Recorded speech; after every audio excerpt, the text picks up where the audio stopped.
NEET PG exam को लेकर supreme court ने बड़ा दखल दिया है और नीट पीजी 2025 जो 2 शिफ्टों में कराने की योजना थी उसको सिरे से खारिज कर दिया और कहा कि एक शिफ्ट में ही पेपर होंगे। बड़ी बड़ी टिप्पणियां भी नेशनल बोर्ड ऑफ एग्जामिनेशन पर सुप्रीम कोर्ट ने की हैं। हमारे साथ सत्यम सिंह राजपूत हैं जो इस केस में वकील हैं। सर, कितना बड़ा दखल है ये, किस तरीके से सुप्रीम कोर्ट यहाँ? देखिए, ये भार्गव जी करीबन नहीं कम से कम तो 2.5 लाख बच्चों के लिए सबसे बड़ा राहत है।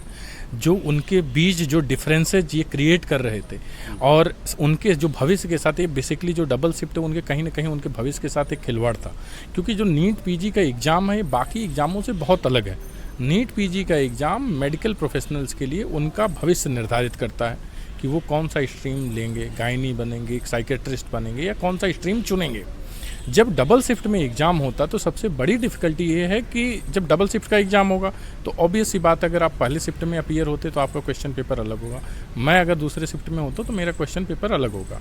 ये भी पॉसिबिलिटी है कि आपका क्वेश्चन पेपर ईजी हो सकता है, मेरा क्वेश्चन पेपर टफ हो सकता है।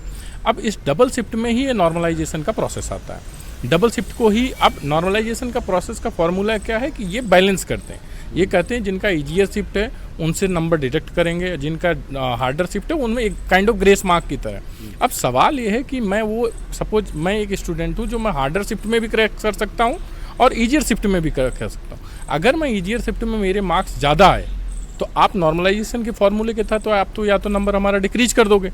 तो नॉर्मल अगर हमारा नंबर आप डिक्रीज कर दिए तो नंबर डिक्रीज करते ही हमारा रैंक डाउन होगा। रैंक डाउन होगा तो हमारा मनपसंद स्ट्रीम नहीं मिलेगा।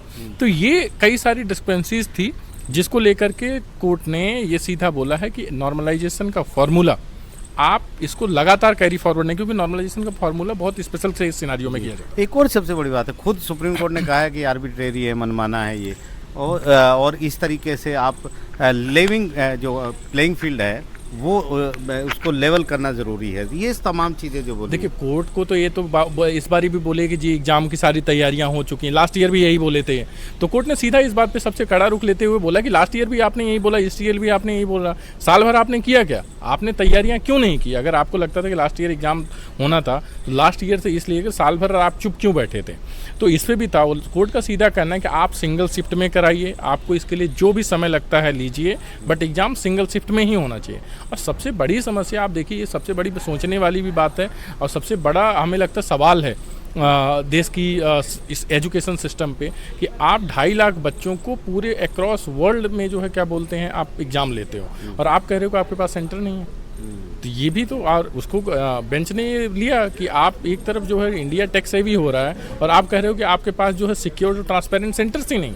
तो इस तरीके के कई सवाल आए जो है, जिसको कोर्ट ने सीधा सिरे से रिस्पॉन्डेंट साइड को खारिज किया।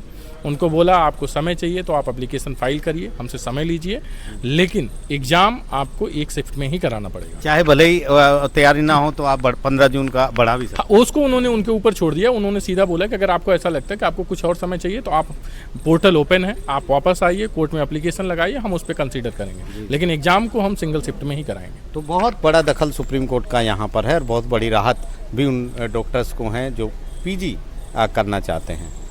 नई दिल्ली से आशीष भार्गव, एनडीटीवी इंडिया।